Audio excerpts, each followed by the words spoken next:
آج کی اس ویڈیو میں امام زمانہ علیہ السلام کے مکہ میں ظہور ہونے کے متعلق امام محمد باقر علیہ السلام کا فرمان پیش کرنے جا رہا ہوں، لہٰذا ویڈیو کو آخر تک لازمی دیکھیں، اور اگر آپ نے ابھی تک ذکر اہل بیت کو سبسکرائب نہیں کیا تو نیچے دیے گئے ہوئے سبسکرائب بٹن پر کلک کیجئے اور ساتھ ہی دیے گئے گھنٹی کے نشان پر بھی کلک کر دیجئے۔ چلتے ہیں ویڈیو کی طرف۔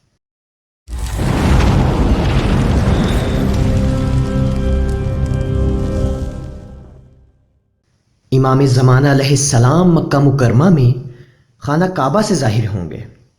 آپ علیہ السلام خانہ کعبہ کے دروازے اور حجر اسود کے درمیان سے ظہور فرمائیں گے۔ یہ جگہ ملتزم کہلاتی ہے۔ جو لوگ ملتزم سے واقف نہیں ہیں ان کی اطلاع کے لیے بتاتا چلوں کہ ملتزم حجر اسود اور باب کعبہ کے درمیان 8 فٹ کی دیوار کو کہا جاتا ہے۔ یہ دعا کی قبولیت کا خاص مقام ہے اور نبی اکرم حضرت محمد صلی اللہ علیہ وآلہ وسلم یہاں پر بڑی عاجزی کے ساتھ دعا مانگا کرتے تھے۔